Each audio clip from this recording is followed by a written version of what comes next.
Ya teman-teman, kembali kita bersatu dalam ibadah online Koran Dipo. Aku ajak teman-teman untuk merenungkan berkat Tuhan yang selalu melimpah bagi kita selama ini. Kita masih diberi kesehatan, kita masih diberi nafas kehidupan oleh Tuhan. Untuk itu aku mau mengajak teman-teman masuk dalam hadirat Tuhan. Dalam ibadah ini, mari kita datang kepada Tuhan dengan hati yang tulus, hati yang menyembah. Untuk memulai ibadah ini, mari kita menyanyikan lagu Hadirat-Mu.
Terima kasih Engkau telah memberkati kami Tuhan, Engkau telah mengumpul kami walaupun lewat ibadah daring ini Tuhan. Kiranya Engkau memberkati kami, berkati ibadah kami dari awal hingga akhir Tuhan. Berkati juga dalam nanti kami mendengarkan firman-Mu, berkati agar kami siap mendengarkan firman-Mu juga Tuhan. Dalam nama Yesus kami sudah berdoa dan mengucap syukur. Haleluya, amin.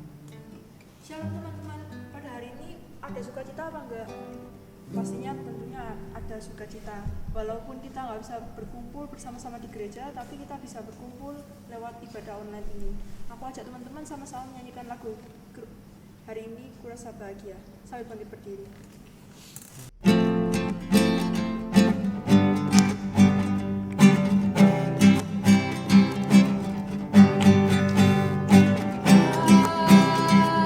Hari ini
kita akan masuk ke dalam firman.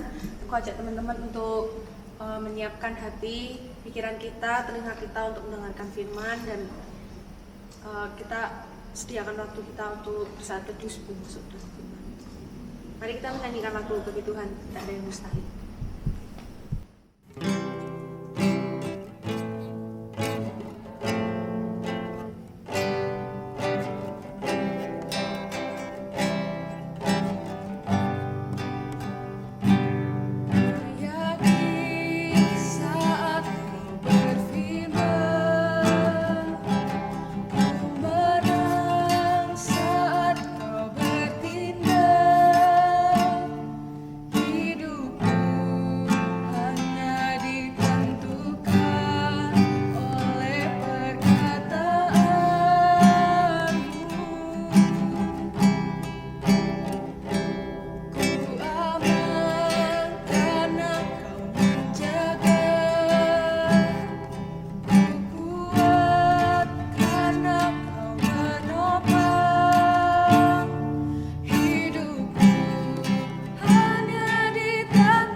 Shalom teman-teman yang dikasihi Tuhan. Sebelum kita bersama-sama merenungkan firman Tuhan, mari kita berdoa. Bapa Surgawi, kami bersyukur Tuhan memberikan kami kesempatan hari ini untuk bersama-sama merenungkan firman-Mu. Mari bukakan hati dan pikiran kami supaya kami jauh dari segala hal yang berusaha merebut firman ini dalam kehidupan kami. Dalam nama Tuhan Yesus kami berdoa. Amin. Teman-teman yang dikasihi Tuhan, kita akan bersama-sama membuka bagian firman Tuhan dari Lukas pasal yang ke-13. Lukas pasal 13 ayat yang ke-6 hingga ayat yang ke-9. Saya akan bacakan buat kita semua. Lalu Yesus mengatakan perumpamaan ini. Seorang mempunyai pohon ara yang tumbuh di kebun anggurnya, dan ia datang untuk mencari buah pada pohon itu, tetapi ia tidak menemukannya. Lalu ia berkata kepada pengurus kebun anggur itu, "Sudah 3 tahun aku datang mencari buah pada pohon ara ini, dan aku tidak menemukannya. Tebanglah pohon ini. Untuk apa ia hidup di tanah ini dengan percuma?" Jawab orang itu, "Tuan, biarkanlah ia tumbuh tahun ini lagi. Aku akan mencangkul tanah sekelilingnya dan memberi pupuk kepadanya. Kemudian tahun depan ia berbuah, jika tidak, tebanglah dia." Teman-teman yang dikasihi Tuhan, tema kita pada hari ini adalah berbuah atau binasa. Teman-teman, suatu ketika saya punya satu pohon itu pohon kelengkeng, ya, daunnya rimbun sekali, seperti itu. Dia sudah tumbuh bertahun-tahun di kebun atau di pekarangan tempat kami tinggal, tapi tidak sedikit pun memiliki tanda-tanda untuk menghasilkan buah. Jangankan buah, bunganya pun gak ada. Maka karena kelelahan mengurusi daun-daunnya yang setiap hari itu rontok-rontok, akhirnya pohon itu kita tebang. Dan dia berakhir dalam tumpukan yang siap untuk dibakar. Nah, teman-teman yang dikasihi Tuhan, gambaran pohon yang tidak berbuah ini adalah gambaran ciptaan Tuhan yang tidak sesuai dengan tujuan dia diciptakan. Jadi sebuah pohon diciptakan untuk dia menghasilkan buahnya. Ada juga yang menghasilkan bunganya, teman-teman. Nah, kalau dia tidak berbunga atau dia tidak berbuah atau dia tidak menghasilkan sesuatu apapun dalam kehidupannya, dia tidak sesuai dengan tujuan dia diciptakan. Karena itu tentunya dia akan berakhir dipotong dan dibakar. Hidup kamu dan saya juga seperti itu, saudara. Kita diciptakan Tuhan dengan satu tujuan, yaitu untuk memuliakan Tuhan lewat kehidupan kita masing-masing. Karena itu, kehidupan yang harusnya sesuai dengan tujuan Tuhan, yang memuliakan Tuhan, adalah kehidupan yang berbuah bagi Tuhan. Itulah sebabnya kamu dan saya harus berbuah dalam hidup ini. Nah, saudara, dalam perumpamaan yang sudah kita bacakan tadi, di situ disebutkan tentang satu pohon ara di tengah-tengah kebun anggur. Jadi memang itu kebun anggur, tapi ada satu pohon ara yang tumbuh di situ. Itu bukan ara sembarang ara, saudara. Itu ara yang sengaja dipilih oleh sang pemilik kebun, ya, untuk ditanamkan di kebun anggurnya. Mungkin dia tertarik pada jenis pohon ara itu dan lain sebagainya, dan tentu saja waktu dia tanam di sana yang diharapkan adalah buahnya. Dia tunggu 1 tahun, 2 tahun, 3 tahun. Nah, saudara perlu tahu itu kebun anggur, saudara. Jadi tanahnya pasti tanah yang gembur, yang setiap saat diberi pupuk, setiap saat dijaga supaya tidak ada batu-batu kecil, rumput-rumput yang bisa menghalangi pertumbuhan pohon di sana. Jadi sekelilingnya itu sudah sangat bagus untuk dia bertumbuh dan berbuah. Nah, saudara, pohon ini bertumbuh. Semakin hari semakin besar. Tahun pertama dia tumbuh, daun-daunnya lebat. Sang pemilik datang, belum ada buahnya. Tahun kedua dia lebih besar lagi, tapi belum ada buahnya juga. Tahun ketiga, saudara, ara itu maksimal 3 tahun dia sudah harus berbuah. Kalau tidak, something wrong dengan pohon ara itu. Maka datanglah pemilik kebun itu, lalu dia lihat, ini ara kok udah 3 tahun tidak berbuah. Maka dia panggil penjaga kebunnya itu, ini ara sudah 3 tahun tidak berbuah, kamu tebang aja. Saudara, untungnya penjaga kebun itu bilang begini, saudara, kepada tuannya, seperti yang kita sudah bacakan tadi. Tuan, biarkanlah ia tumbuh tahun ini lagi. Aku akan mencangkul tanah sekelilingnya, memberi pupuk kepadanya. Mungkin tahun depan ia berbuah. Jika tidak, tebanglah dia. Satu kesempatan lagi diberikan kepada pohon ara yang tidak berbuah itu. Sang pemilik kebun itu setuju, saudara, memberikan kesempatan kedua bagi pohon ara yang tidak berbuah itu, supaya di sekelilingnya diperbaiki lagi, diberi pupuk lagi, batu-batu di sekitarnya dipungutin lagi, dan lain sebagainya, saudara. Tidak dituliskan di situ bagaimana nasib si pohon ara, sebab itu adalah kehidupan kamu dan saya. Yaitu bahwa Tuhan sudah memberikan kita yang terbaik, hak istimewa untuk menjadi anak-anaknya. Kita yang tadinya adalah orang-orang yang membangkang Tuhan, yang tidak suka akan kebenaran, tapi Tuhan ambil kita, ibaratkan Tuhan pungut kita, ini kita anak yang dipungut Tuhan nih loh, untuk dijadikan putra-putra mahkota dalam kerajaannya. Kita adalah orang-orang yang Tuhan pilih secara istimewa. Tuhan berikan satu status yang baru untuk menjadi anak-anaknya. Karena itu mari kita pakai baik-baik hak istimewa yang Tuhan berikan kepada kita.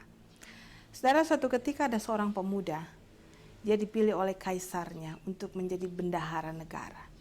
Jadi pemuda ini diberikan tugas untuk mengatur seluruh kekayaan negaranya. Nah, saudara yang dikasih Tuhan, pemuda itu melakukan tugas tanggung jawabnya dengan baik sebagai bendahara, dan hari demi hari kaisar atau tuannya itu semakin percaya kepada dia. Nah, saudara, tiap-tiap tahun bendahara negara ini harus masuk kepada gudang kerajaan yang penuh dengan berbagai macam harta di dalamnya. Emas, permata, berlian, semua ada di dalamnya, saudara. Nah, tiap-tiap tahun pemuda ini juga masuk ke dalamnya dengan membawa satu buntelan. Buntelan yang kelihatannya agak lusuh.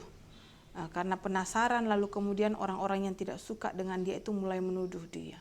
Kaisar, ini anak muda masuk ke dalam gudang kerajaan, dia bawa buntelan yang lusuh, pasti dia keluar, dia bawa satu bongkah emas atau satu bongkah berlian dan lain sebagainya.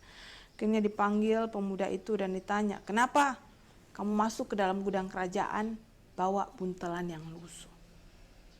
Lalu pemuda itu ambil dia punya buntelan yang lusuh tadi, dia serahkan kepada kaisar. Ternyata di dalamnya itu adalah pakaian yang sudah ada agak lusuh juga, saudara. Pakaian dia sewaktu belum menjadi bendahara negara. Kaisar bilang, untuk apa kamu bawa jubah yang sudah lusuh ini?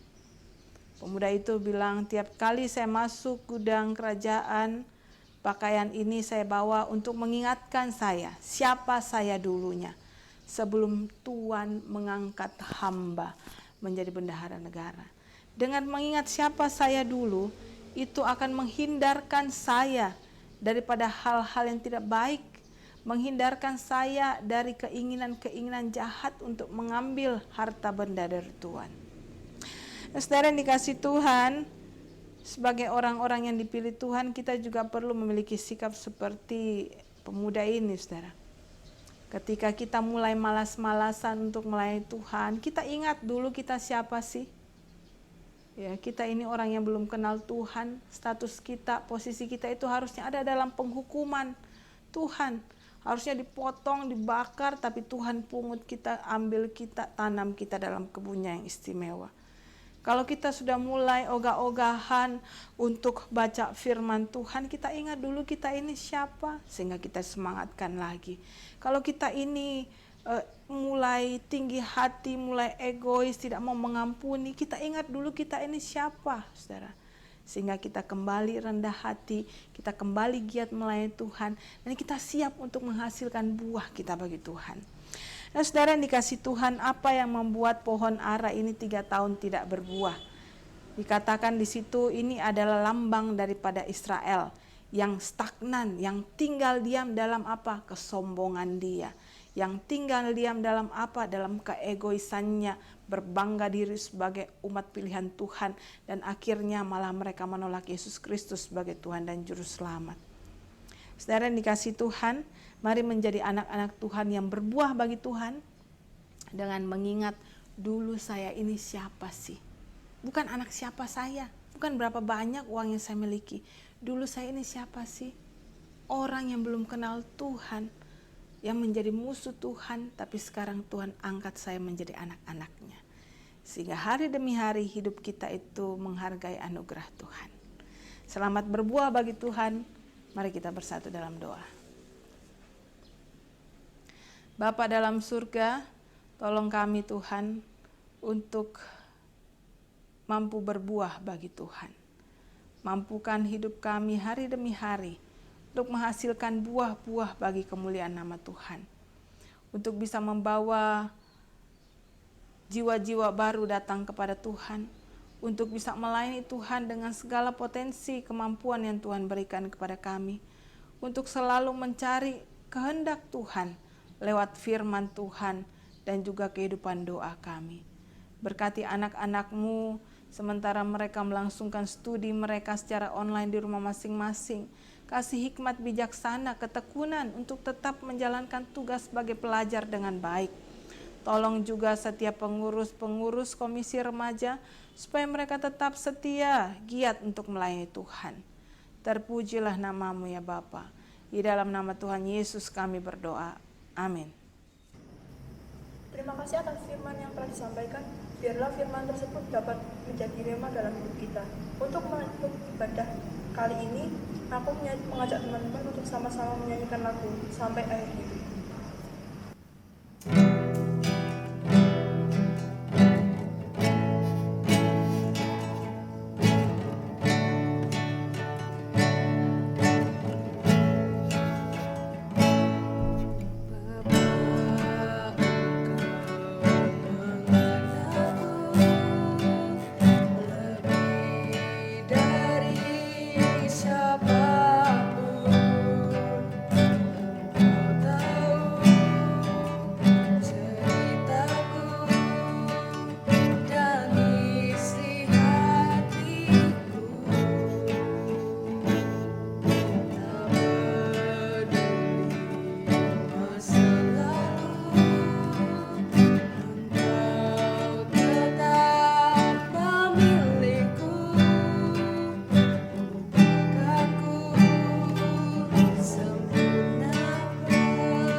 Saudara-saudara yang dikasih Tuhan, mari kita akhiri ibadah kita ini dengan memohon berkat dari Tuhan. Kiranya kasih karunia Allah Bapa, cinta kasih Tuhan Yesus Kristus, pimpinan penyertaan Allah Roh Kudus, menyertai saudara dan saya mulai saat ini sampai Yesus datang yang kedua kalinya. Amin.